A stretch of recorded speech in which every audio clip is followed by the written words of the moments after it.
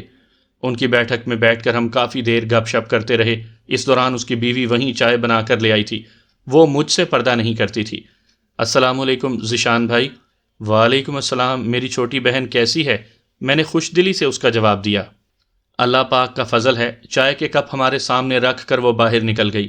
سنا ہے طاہر اس سے شادی کر رہا ہے۔ ارم کے بیٹھک سے نکلتے ہی اویس نے گویا مجھ سے تصدیق چاہی۔ کس سے؟ ماہین سے۔ اویس کا انداز انکشاف کرنے والا تھا۔ اگر ایسا ہے تو بہت اچھا ہے، میں بے پرواہی سے بولا۔ شانی، تمہیں وہ بہت پسند تھی نا؟ اویس نے دکھی لہجے میں پوچھا۔ شکر ہے تم نے ماضی کا صیغہ استعمال کیا۔ کیا مطلب؟ اویس نے حیرانی سے پوچھا۔ مطلب یہ کہ وہ مجھے پسند تھی، ہے نہیں، اور اللہ پاک کا شکر کہ میرے سامنے اس کی اصلیت کھل گئی، ورنہ بچہ بچی ہونے کے بعد یہ راز کھلتا تو خود سوچو میں نے کتنی بڑی مصیبت میں گرفتار ہو جانا تھا۔ صحیح کہتے ہو۔ وہ اپنا کپ اٹھا کر چائے پینے لگا۔ ہفتے بھر بعد ہی اویس کی بات کی تصدیق ہو گئی تھی۔ ماہین کے باپ حشمت چاچا نے ہمارے گھر آ کر مجھ سے اجازت مانگی تھی۔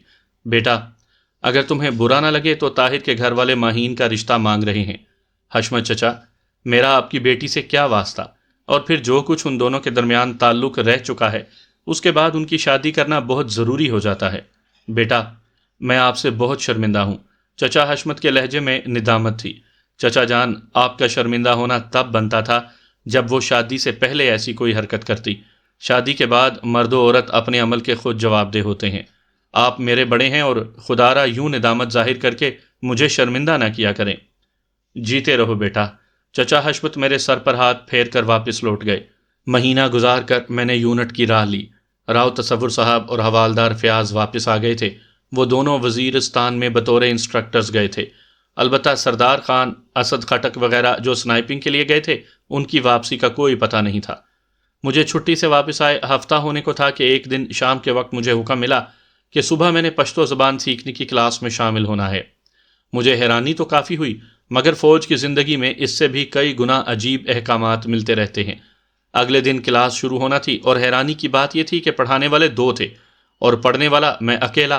مجھے پڑھانے کے لیے اپنی یونٹ ہی کے 2 پٹھانوں کا انتخاب ہوا تھا۔ کلاس کیا تھی؟ بس پشتو زبان کا سیکھنا تھا، جو پہلے بھی تھوڑی بہت میں جانتا تھا۔ سارا دن ہم پشتو میں گپے ہانکتے رہے۔ اس دوران مجھے جس لفظ کی سمجھ نہ آتی میں ان دونوں سے پوچھ لیتا۔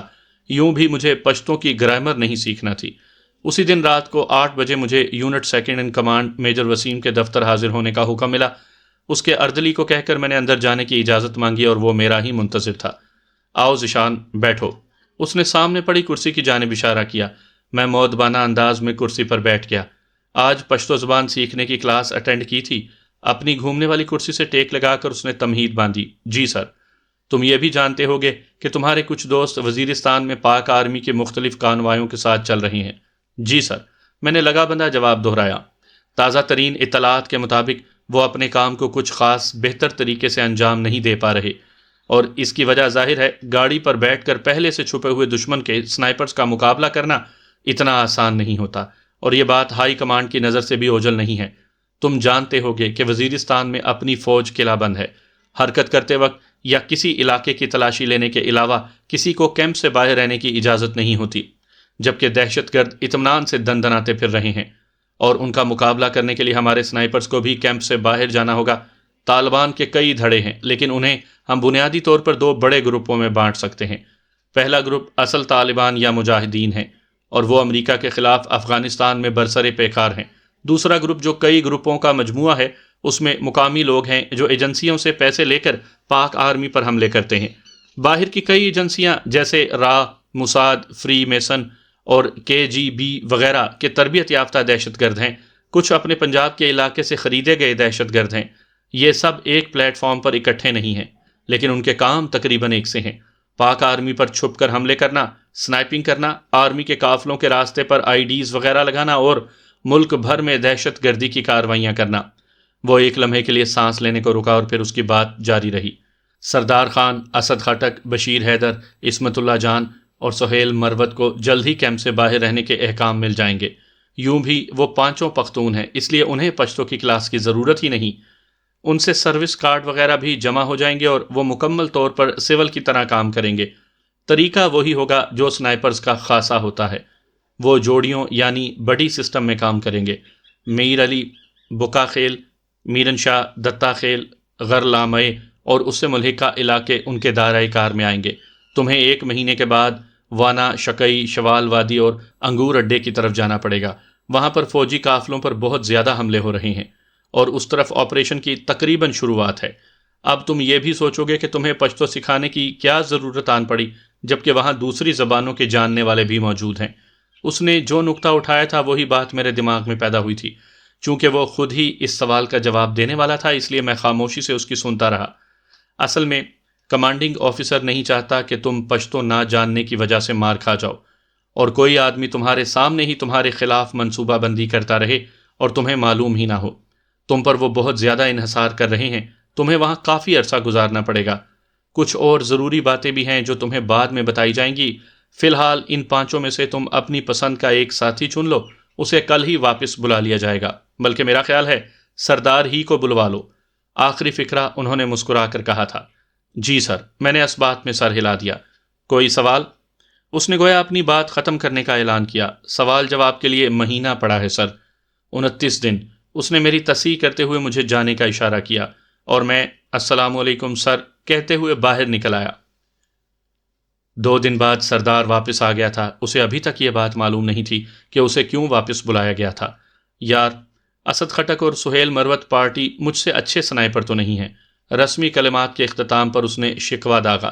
میں نے اسے چڑھاتے ہوئے کہا، یہی بات میں نے بھی میجر وسیم کو کہی تھی، مگر اس کی نظر میں تو تم نکمے ترین سنائپر ہو۔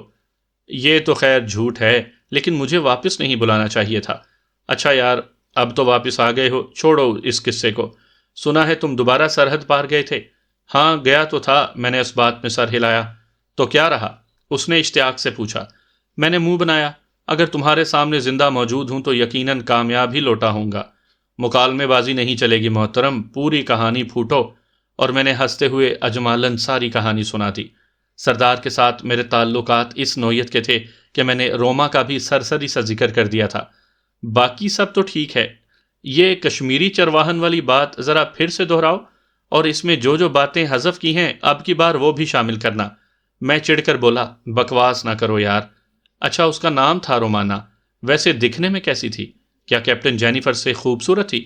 میں طنزیہ انداز میں بولا، ہاں بس لیزونا جیسی شکل تھی۔ یہ ظلم نہ کرو جانی، وہ افسردہ ہو گیا تھا۔ خدا کی قسم 100 سے زیادہ مرتبہ خواب میں آ چکی ہے۔ میں نے ہنستے ہوئے پوچھا، کہتی کیا ہے؟ جاپانی زبان مجھے خاک سمجھ میں آئے گی، اس نے منہ بنا کر کہا اور مجھے ہنسی چھوٹ گئی۔ اچھا چھوڑو ان فضول باتوں کو، کام کی بات سنو۔ تمہیں میرے ساتھ کام کرنے کے لیے بلایا گیا ہے۔ 1 ماہ بعد ہم دونوں نے وانا کا رخ کرنا ہے اور میں نے 2IC کی ساری باتیں اس کے سامنے دہرا دی تھی۔ سچ کہہ رہے ہو؟ اس نے بے یقینی سے پوچھا۔ 100% سچ، مطلب اب مزہ آئے گا۔ وہ کھل اٹھا تھا۔ سردار کی آمد کے دوسرے دن میں کلاس کے بعد 2IC میجر وسیم کے دفتر میں کھڑا تھا۔ جی ذیشان، میرے سلوٹ کے جواب میں وہ خفیف سا سر ہلاتے ہوئے پوچھنے لگے، سر میں پشتو سیکھنے کے لیے پٹھانوں کے کسی علاقے میں جا کر 15-20 دن گزارنا چاہتا ہوں۔ وہ ہنسا، ابھی تو مہینہ چھٹی کاٹ کر آئے ہو یار۔ سر، میں نے پٹھانوں کے علاقے کی بات کی ہے۔ گویا سردار خان کو چھٹی کٹوانے کا ارادہ ہے؟ میں صاف گوئی سے بولا، چھٹی تو اس کی یوں بھی بنتی ہے، وہ آپریشن کے علاقے سے براہ راست یونٹ واپس پہنچا ہے۔ اس کی چھٹی کی بات تو اس کے سینئر کو کرنی چاہیے۔ میں اس کی چھٹی کی نہیں، اپنی کلاس کی بات کرنے آیا ہوں سر، اس نے مسکراتے ہوئے کہا، لیکن واپسی پر میں خود تمہارا امتحان لوں گا۔ ٹھیک ہے سر۔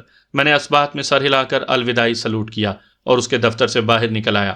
اسی دن سپہر ڈھلے میں اور سردار گاڑی میں بیٹھے اس کے گاؤں کی طرف روانہ تھے۔